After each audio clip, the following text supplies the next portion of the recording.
Ардақты қазақ елі, қасиетті Рамадан айының тура күндеріне тұспа-тұс келген жұманы ниеттеріңіз қабыл болсын. Бағдарламамыз сіздерді рухани шөлдеріңізді қандырып, өздеріңізге қажетті болған салтымыз бен руханиятымызды әрі қарай кемелденуіне бірден бір үлес қосатын дарада бірегей бағдарлама. Егер сауалдарыңыз болса, біз тікелей эфирдеміз. Студия телефоны 7172 75 75 телефоны сіздерге қызмет қылады. Біз Алматы қаласында 101.0 FM-деміз, Астана 106.8 және республикамыздың барлық аймағында тікелей эфирдеміз. Мен Нұрлан Имамов, сауалдарыңыз болса, жолдай отырыңыздар. 8700 755 33 55 WhatsApp нөмірде сіздерге қызмет қылады. Сонымен бірге барлық әлеуметтік желі, сонымен бірге Қазақ радиосының әлеуметтік парақшаларында тікелей эфирде отырмыз. Егер сауалдарыңыз болса, жолдай отырыңыздар. Біздің жалпы осы бағдарламамызда қанша басталғалы жақсы ниетін айтып, жұма қабыл болсын, жұма жақсы күндер болсын, жұма береке болсын, жұма ырыс болсын деген сауалдарды жиі ниеттерін, пейілдерін, бар жүректегі қалауларын жеткізіп жатқан оқырмандарымызға ниеттеріңіз қабыл болсын дейміз. Шын мәнінде жақсы ниет адамды игілікке, ырысқа, берекеге жетуінің ең бірінші жолдарының бірі біреуге тілей білу. Яғни мен өзім жетем десем, онда біреуге тілеген кезде ғана жақсылықтың есігі ашылатын білсек жақсы болар еді. Бір күн әдейілеп ауыз ашса, 60 күн ораза ұстау шарт па, басқалай не істеуге болады? Негізі оразаны әдейілеп бұзып алса, онда 60 күн емес, 61 күн ұстауға тура келеді. Bir күні және бар, бір күні ол сол күннің қазасы, 60 күн ол оның айыбы болады. Бұл 61 күнді кафарат деп айтылады екен. Сол кафаратта 61 күн ұстайсыз да, ең қыз ауырлығы 60 күн демес. Ең ауырлығы сол 60 күнді ортасын үзбей ұстайсыз. Яғни толық, мысалы ұстап келе жатып 54-ші күнге келгенде, бір ай асып екінші айдың 54-ші күніне келген кезіңізде ораза тоқтайтұғын болса, онда ары қарай тағы да бір ай, 2 ай ұстауыңызға мәжбүр боласыз. Сондықтан мұны кафарат дейді. Егер кімде-кім 60 күн ұстай алмаса, онда 60 адамды тойғызу керек. 60 адамды ертеңінде кеш қарнын тойғызу керек болады. Яғни бұл айыбы. Ал енді шама келгенше бұзбаған дұрыс. Енді бұл бұған жатпайды. Мынау байқаусызда ұмытып ішіп-жеп қойғандар бұған кірмейді. Мұрным қанап кетті, бірден және изжога беріп құсқы пайда болды, ораза бұзыла ма дейді. Жоқ, жалпы жүрек айнығаннан, жүрек қыжылдағаннан ораза бұзылмайды. Асқазан қыжылдағаннан, жүрек айнығаннан, егер адам соқы толық аузы толық құсатын болса, және құсқанда өз-өзін зорласа ғана ораза бұзылады, басқа кезде бұзылмайды. Жалпы айтпақ болғаным, біздің мына оразадағы ғибадаттарымыздың ішіндегі ең ұлысы 5 парыздың біреуі осы ораза болатын болса, ораза негізі тақуалықтың айы. Яғни өз-өзін ұстау. Тақуалық деген бір жарты сағат, 1 сағат тамақ ішпеу емес, көбі бір күн бойы. Көп адам солай есептеп жүреді, тамақ ішпедім, болды деп. Негізі тақуалық айы. Сондықтан ол тақуалық сабыр айы. Сабыр деген не? Өз-өзін ұстап, ешкіммен біреумен ұрыспау ма? Иә, ол да бар, бірақ сабырдың негізгісі шарты адамның күнәлардан, жаман нәрселерден сабыр сақтау, өзін ұстау, осы айда өзгеру, соны болмысына сіңіру, және ораза біткеннен кейін басқа адамға айналып шығу мәселеде осында шығар. Сондықтан да біздің барша ораза ұстаған азаматтарымызға Рамазан айындағы оразаларыңыз қабыл болсын деп, Қазақ радиосының атынан сіздерге ниет айтамыз. Ниеттеріңіз қабыл болсын. Дәретсіз, ғұсылсыз ауызды бекіте берсем бола ма? Болады. Ертеңірте тұрып қалдыңыз, жуынуыңыз керек еді, немесе дәрет алып үлгере алмадыңыз, ауызыңызды бекіте бересіз, кейін дәретіңізді, ғұсылыңызды ала бересіз. Яғни ауыз бекітетін уақыт келіп қалса, сіз дұғаңызды айтып, ниетіңізді айта бересіз. Емделіп укол алып жүрген кезде ораза ұстауға бола ма? Енді ахуалыңызды қарап көріңіз. Егер сіздің ахуалыңыз, денсаулығыңыз сыр беріп тұрған болса, сіздің денсаулығыңыз барлық нәрседен қымбат. Жалпы адамның өмірі барлық нәрседен қымбат. Сондықтан Құрандағы Бақара сүресінің ең соңғы аяты да соны нұсқайды. 286 аятында не дейді? Қолдарыңнан келмеген нәрсе істе деп жүктелінбеді дейді. Шамаларыңызға қараңыздар. Денсаулығы жоқ адам өзін одан бетер қинап, ауруының үстіне ауру жамап, болмысының одан бетер қиындатудың қажеті жоқ. Елмен бірге, халықпен бірге ұстағаныңыз тәуір. Егер шамаңыз жетсе, тісті жұлдыру керекпін, оразан бұзылып кетпей ме деп қайта сұрап отыр. Жоқ, тісіңіз бұзылмайды. Тісіңізді жұлдырып орнына әдемі имплант салып алыңыз, одан да бұзылмайды. Протез салып алсаң да бұзылмайды. Тек қана сәл жұлып жатқан кезде нені сілекейіңізді, яки болмаса жаққан болған дүниені жұтпай ақ қойыңыз. Заңды некедеміз, мұсылманша некеміз қиылмады. 6 жылдан бері жолымыз болмай жүр. Неке қиылмағаннан жол болмауы мүмкін бе? Жалпы, егер мемлекеттік ЗАГСта болсаңыз, және сол мемлекеттік ЗАГС сіздерді заңды отбасы жұп деп таныған кезде, солай жариялаған кезде, сіздің маңайыңызда көрші қолаң, куәлер, ата-аналар бәрі тұрып, иә біз куәміз деп, бәрі қуаныштың тұрып, алақан соғып, гүл сыйлап, сол жерде куәлік жасаған болса, бұйырса сіздің некеңіз бар деп есептейміз, жақсылық ниет жасаймыз. Ал егер тек қана екеуіңіз барып, немесе біреуіңіз барып, тек қана құжатқа қол қойып алып кеткен болсаңыздар, онда бұл жай ғана келісім болады да, неке қидырып алған жақсы болады. Таңертең сәресінен кейін тісті қайта жуса ораза бұзыла ма дейді. Жоқ, бұзылмайды. Негізі тіс жуған паста қолданғаннан ораза бұзылмайды. Тек қана бұл жерде айтатынымыз сақтық мәселесін көріңіз. Яғни сол пастаны, яки болмаса соған жуып жатқанда суды жұтып қоймауға әрекет жасаңыз. Баланы босанбаған әйелге босанып берсе, ол сауап па дейді. Жоқ, сауап болатын зат емес қой берсатын баланы. Мен су ішіп, кола ішіп болды, мен сені шары қарай деген мороженейді бір жалап бергендей болмайды ондай. Бала ол тағдыр, ол өмір, ол болашақ, ол келешек азамат, ол ана мейірімі, әке құшағын, әкенің тәрбиесін көріп өсу керек. Сіз бала көтеріп, бала босана алған күннің жағдайдың өзінде ол адамның, мемлекетіміздің бірден бір азаматы, болашақ үлкен тұлға болады. Сондықтан бала берілмейді. Заңмен де, тәртіппен де әр нәрсенің өзінің реті болады. Аға, 10 минут қалған кезде қатты ауырдым. Мектепте мұғалімнен сабақтар ауыр тиеді. Жұмысқа бармасам жақсы жүремін дейді. Жұмысқа бармасам. Сіз күшті айттыңыз ғой. Осы негізі басым айланады, тұрсам, еңкейсем, құлап қала жаздайым. Тек қана тамақ ішкенде ғана жақсы отырам деп. Тамақ ішкенде өзімді жақсы сезінем дейсіз дегендей болды. Негізі, егер сіздің жұмысыңыз өте қатты ауыр болып, денсаулығыңыз зиянды болып, өзіңіз әрең жүрген болсаңыз, онда олай қараңыз ахуалыңызға. Ұстаз, королевский құрма Израильден келеді екен. Бойкот дейді, ойыңызды айтсаңыз. Біз Қазақстан бойкот дегеннен олар не болады, кедей болып қала ма, құрмасы жүрмей қала ма?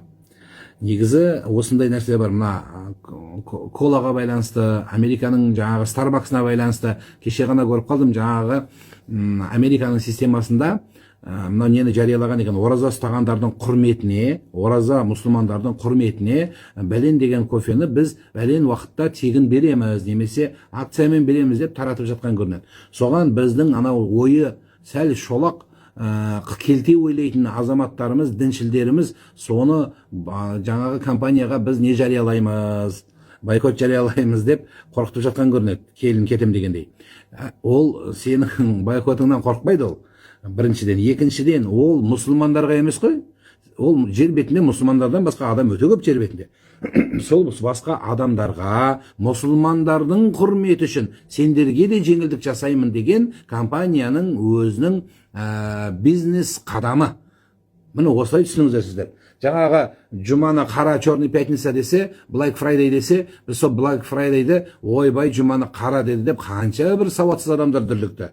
Оны атын өзгерту керек деп. Ол бизнес қана, ол жұмысты жүргізу аты заты ғана.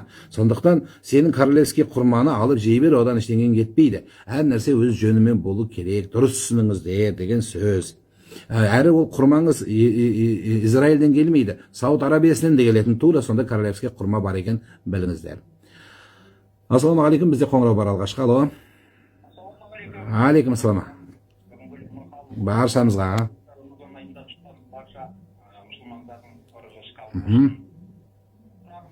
Иә. Тарауи намазын үйде бір адам оқи ала ма? Оқи алады. Сол жөнінде сұрағым. Жалғыз өзі бөліп, асықпай, мешітте енді жамағатта имам тезірек оқуға тырысады, өйткені барлығы біреу дәрет ауырады, біреу қысады, біреу жұмысы бар еді, баласы бар деген сияқты. Ал енді үйде арасында шай ішіп, дәм ішіп келіп, қайта келіп, әйелдің бетіне, апамның бетіне қарап, бір қарап қойып қайтып келіп, амансың ба жаным менің жақсы бол, оразаң қабыл болсын деп қайтып жүгіріп келіп, соседтердің терезесіне бір қарап қойып, ары қарай оқи бересіз, қабыл болсын болады. Арасында тәсбih айтыңыз, дұға айтыңыз. Яғни 20-ны толық оқу деген шарт сүннеті болатын болса, оның арасында отырып тарауих деген демалыс деп сүннеті болса, арасында зікір айтып, тілек айтуға да болады. Оразаны бірінші рет ұстап отырмын дейді. Сілекейім жұтсам бола ма дейді. Болады, жаңа бастаған екенсіз, оң болсын алтыным, ниетің қабыл болсын. Қоңырау бар бізде әлі. Алло, ассалаумағалейкум. Амин. Айтыңыз.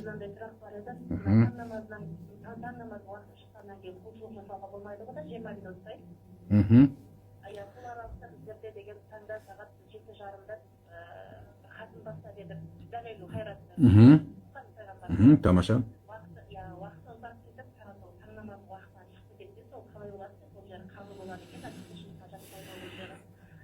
Күн шығып келе жатқанда тек қана намаз оқылмайды.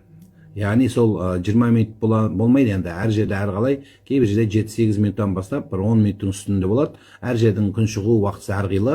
Сол күн шығып ұясынан көтеріліп келе жатқан сәтте тек қана намаз ғана оқылмайды. Ең қызығы, жаназа намаз оқылуға бола ма деген талас болған сұрақ. Намаз бұл да намаз ғой дегенде жоқ, жаназа намаз дұға болады. Сондықтан жаназаны шығарса болады ол сәтте, таңмен таласып, бірақ намаз ғана оқылмайды. Бұл деген сөз, сіздердің Құран хатым оқығандарыңыз, дұға қылғандарыңыз, тілек қылғандарыңыз толығымен болады деген сөз. Ораза ұстайды, бірақ шкафта ащы суды сақтап қойды. Оразадан кейін деп не айтасыз? Енді оразадан кейін мүмкін ол адам қойып кететін шығар. Жақсы дұға жасап, ниет жасай берейік, онымен жағаласып, біреудің шкафын аңдымай, жақсы ниет жасақ, бұйырса қояды. Ораза ұстау кезінде жолдасым түнде сәресінде ауыз бекітпесе, ораза ұстау болса бола бере ме? Негізі сәресіне тұрудың өзі ниетті арабша яки қазақша айтпаса да, сәресіне тұру ниет болып есептеледі. Сәресіне ішу, егер сәресіне тұрмаса, онда кешке ниет қыл, ауыз ашқан кезде, мысалы бүгін кешке ауыз аштыңыз. Кешке ауыз ашқан кезде ертең ораза ұстаймын деген ниетіңіз болса, сол сіздің таңғы ниетке өтіп кете береді. Яғни оразаның ниеті кешкі ауыз ашқан уақыттан бастап, ауыз бекітетін күннің түс намазына дейін сол аралықта айтсаңыз болады. Яғни әбетке дейін мен бүгін ораза ұстаймын деп ниет қылсаңыз, аузыңызға дәм алмасаңыз, ораза ұстап кете бересіз. Ұлымның тұсауын сізге кестірейін деп едім. Мешітке келе беріңіз. Менде инсульттен кейін қатты стресс, өмірге деген қызығушылығым жоқ. Өліп кетем бе деген үрей. Біріншіден дәрігерге көрініңіз. Осы үрей инсульттен кейін көп жағдайда қорқыныш пайда болады. Бір. Екіншісі, дәрігерлердің келісімімен ішіп жүрген дәріңізді ауыстырыңыз. Өйткені кейбір дәрілер сондай қорқыныш үрей сыйлайды. Егер одан болмаса, онда біліңіз, болатын нәрсе ақиқат. Енді бәрібір өліп кетем екен ғой деп жаныңызды қинап, алдын ала өліп қалып жүрмеңіз. Сондықтан ажалдан бұрын дегендей, сосын айтпақ болғаным, өзіңізді уайымнан босатыңыз. Ал уайымнан босатудың ең жақсы жолы адам барын қабылдау, болмысын мойындаудың өзі өмір сүрудің жеңіл екенін көрсетеді. Қоңырау бар екен бізде. Алло, ассалаумағалейкум. Алло. Сәлеметсіз бе? Айтыңыз. Амин баршамызға.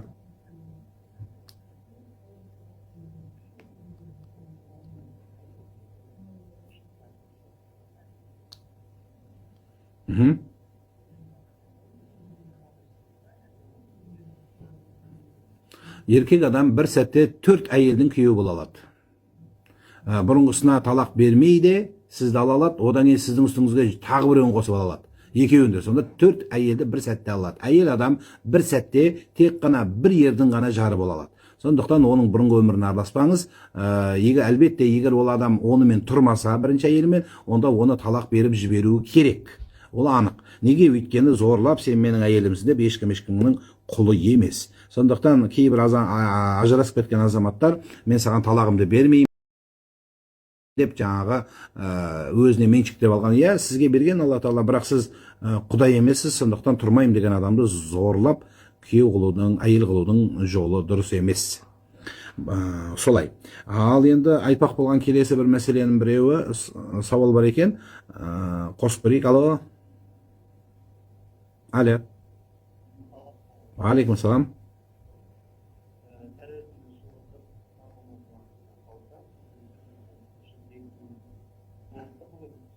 Дұрыс. Азанмен бірге бекітіледі ғой. Дұрыс. Қабыл болсын. Одан арғы созбау керек. Fitr sadaqаны мешітке бермей, мұқтаж жанға берсем бола ма? Болады, жаным, қабыл болсын, ниетіңіз қабыл болсын. Оразаның кезінде ер азаматтар, ораза қабыл болсын, әмин, әмин, тамаша ниеттер.